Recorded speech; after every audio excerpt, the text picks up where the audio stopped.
السلام عليكم ورحمة الله وبركاته. أهلا وسهلا فيكم بالأخوة المتابعين. اليوم حنقدم لكم حلقة جديدة من سلسلة الفلوجز اللي عم نعملها على البي ام دبليو ام 3، واللي عم ناخدكم من خلالها عن التحديثات أو الصيانة اللي عم نعملها على السيارة. اللي ما شاف الحلقات السابقة وآخر واحدة فيهن هي كانت اللي غيرنا فيها المسجل الهيد يونت، يضغط على الاي كورد اللي على الشاشة بوديه على البلاي ليست وبيقدر يشوفهم كلهم. برضو كمان اللي متابعنا على القناة راح يلاحظ انه احنا بدأنا سلسلة فلوجز جديدة، هي عبارة عن كل حلقة بنستضيف سيارة معدلة تعديل مميز، بنقدم لكم اياها، بنحكي عن تفاصيلها. نتمنى انه تعجبكم. قدمنا بالحلقة الاولى تويوتا سوبرا مميزة، والحلقة الثانية برضو جبنا بروجكت غير مألوف. اذا حابين تشوفوهم برضو اضغطوا على الاي كارد اللي على الشاشة. وهلا خلينا نبدأ الحلقة مع بعض.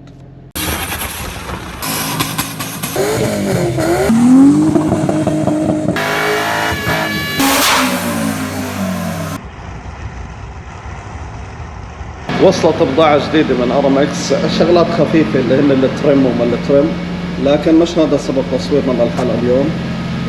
في عنا مشكلة بالسيارة وذكرناها من قبل، اللي هو الصوت اللي عم بيطلع معي لما باجي ابدل التغييرات بين كل جير وجير. واحنا شاكين انه يكون يا اما البوشنجز تبعوا الدفرنش، او احتمال ضعيف انه يكون الكارير تبع الدرايف شافت، البوشنج تبع الدرايف شافت، العمود. فكان الاتفاق مع عماد ان انا اجيب له السيارة واوقفها عنده بنفس اليوم، يفك القطع ويعمل كاستم فابريكيشن ل تeflon بوشنجز او تeflon بوشنجز. بس اللي صار طبعا انشغل عماد بالورشة، وقلت انا ما زال هو مشغول، خلص راح اطلب القطع الديفرنشال بوشنجز من شركة ECS، وبدل ما نركب لهم التفلون راح نركبهم يكونوا يعني من شركة محترمة. طلبت القطع لكن لسه ما وصلت. بس عماد فاجأني اليوم، قال لي الجاك فاضي، تعال جيب السيارة وخلينا نفك الدفرنش ونركب لك التفلون بوشنجز. طبعا هو ما عارف ان انا طلبت بوشنجز من برا، فراح نروح لعنده هلا وخلينا نشوف شو حيصير. حبلغوا الخبر انه انا طبعا طلبت البوشنجز وما حنقدر نركب اليوم، لكن نستفيد من الليفتر ونتاكد اذا في شيء ثاني بيحتاج تغيير عشان نطلبه ونغيره مره واحده. طبعا يا شباب انا وصلت على الورشه عند العمده، بس عماد قال لك سر. ايوه تفضل. انا طبعا اليوم جاي عشان شو؟ في صوت وعمود ولا ديفرنش. ايوه بدك تغير لي البوشنجات او تشوف لي اياهن، وكنا متفقين انك تعمل لي اياهن تفلون، صح؟ صحيح. المفاجأة اللي بدي اقول لك اياها اني طلبت البوشنجات بس ما وصلوا. لا جد والله. وصار لك ساعة بتفضي لي صحيح والله. والله ازعجني هلا، صار لك كم اسبوع. ها تعرف الصناعيين زقوه؟ لا. ها في هناك واحد كويس. سامحني يا عمده سامحني، بس انا اقول لك ايش، انا اقول لك ايش فينا نستفيد. فينا نرفع السيارة ونتأكد انه بس تبعوا الدفرنش، لو طلع العمود عشان نطلبهم مرة واحدة لانه جايين على الطريق. ما في مشكلة، معلش يعني سامحنا يا عمده. ترى تتصفى زي السيارات اللي برا. ترى يا شباب والله الله يستر، انا خاف ادخلها هلا يطلع لي قطع، يصير يعطيني قطعة يقول لي خذ الماكينة خذ الدفرنش خذ واحدة. هذا اللي حيصير. طيب ليش؟ طب ندخل يعني؟ ايه ندخل، يلا ناخذنا ران تحت سلتك. يلا توكلنا على الله.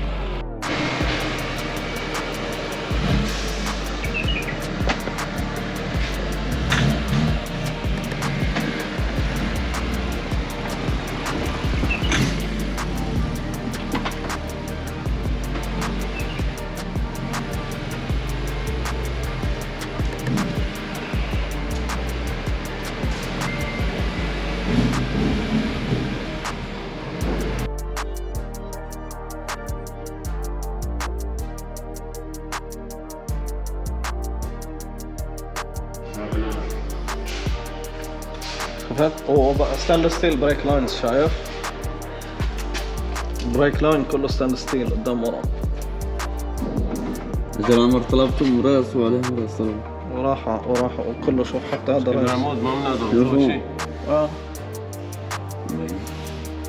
لفلي هيك عشان يضحكوا عليه الشباب. طبعا طلبنا البوشنجات تبعت الدفرنشال ريس، وطلع الراعي السيارة اللي قبل ما شاء الله يعني كل شيء حطوا ريس ورا. ففي عنا بوشنجات للبيع، اللي بده يتواصل معنا يحط كومنت تحت بالفيديو. اوكي خلينا نكمل. شو يا معلم؟ شكله تبع العمود يعني؟ لازم تطلع. لازم تفك الاكزوز كله. نفك الصفقة هاي. بعدين شفنا. فيلمك طويل يعني. لا انت ما تبي تجيب الاكزوز مرة واحدة عشان فكه مرة واحدة. خلص جاي نفك كل شيء عليه رز. بس رح توقف ساعتها. قبل ما نجيب القطعة لازم نلاقيها الوكالة. ايش هي كويس؟ القطعة رح تكون خربانة. متوفر؟ ما بعرف. بدنا نشوف. زي ما شفتوا قبل شوي ودينا السيارة على الورشة عند عماد ورفعناها، وتفاجأنا انه دفرنش عليه بوشنجات ريس اللي انا كنت طالبن اصلا، وكنا شاكين انه هن اللي خربانين وبدن تغيير.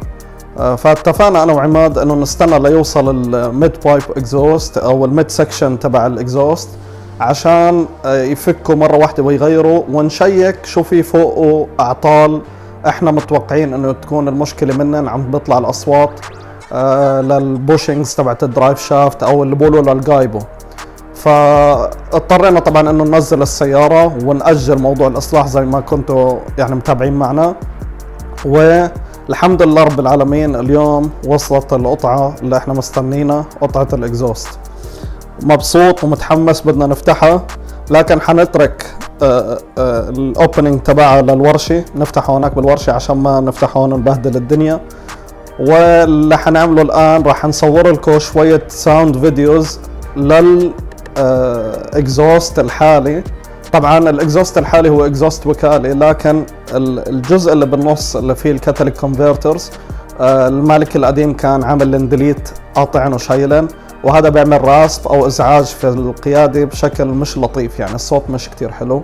وطبعا الناس اذواق، هو كان عجبته بس بالنسبة لي انا شايفه مزعجة كديلي درايفر. فان شاء الله هدول اللي حنركبن عليهم مافلرز وراح يهدوا الصوت، وباذن الله يطلع الصوت افضل. فراح نعمل لكم فيديوز هلا تشوفوا كيف الصوت قبل التركيب والصوت بعد التركيب، وحنقول لكم شو طلع العطل كمان بالسيارة.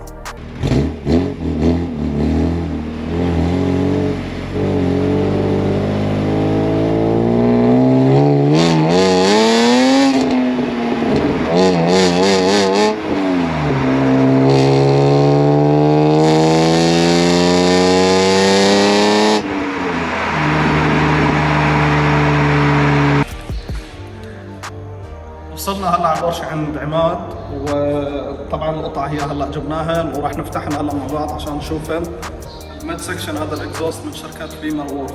عمدة نفتح. طبعا ما شاء الله انا ما بستعمل موس، سكاكين بس.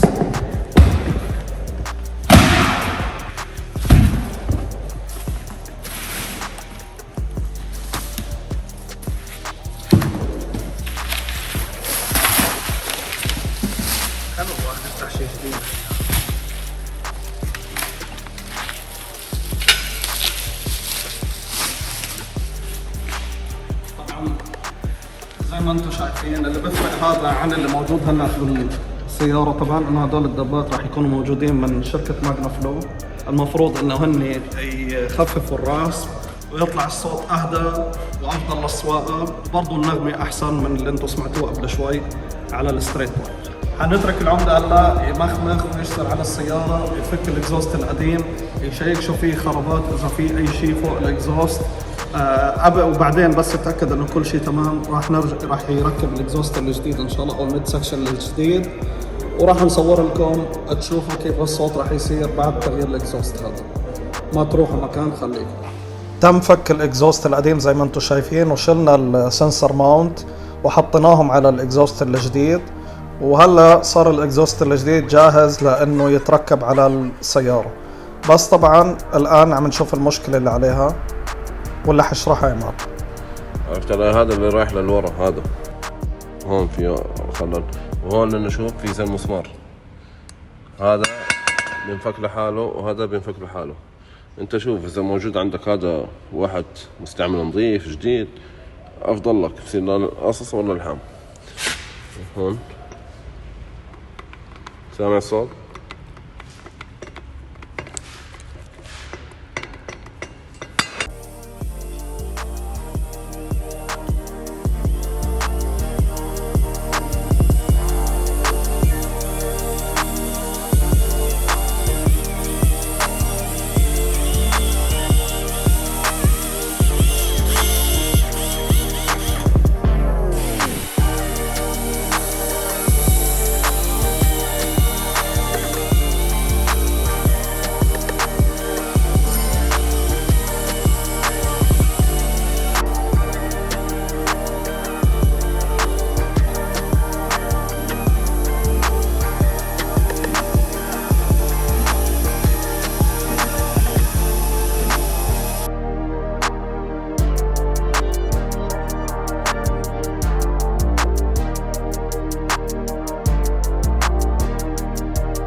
تم تركيب الدرايف شافت الجديد، وهلا راح نركب الاكزوست وخلص ننزل السيارة ونطلع نجربها ان شاء الله على الطريق ونسمع كل صوت.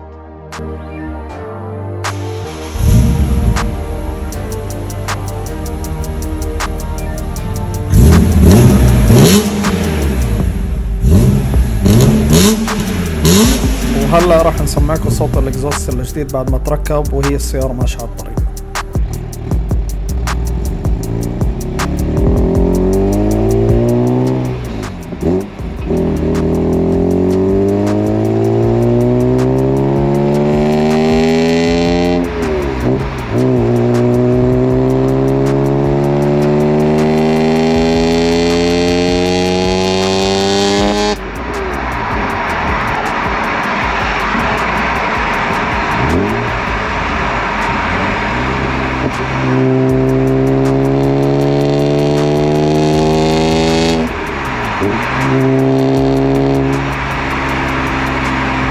وبالنهاية بتمنى انه الفيلوج هذا عجبكم، وما تنسوا تسووا شير للفيديو ولايك وتعملوا سبسكرايب للقناة عشان تدعمونا نقدر نقدم لكم فيديوهات تانية، وان شاء الله انتظرونا بكل جديد.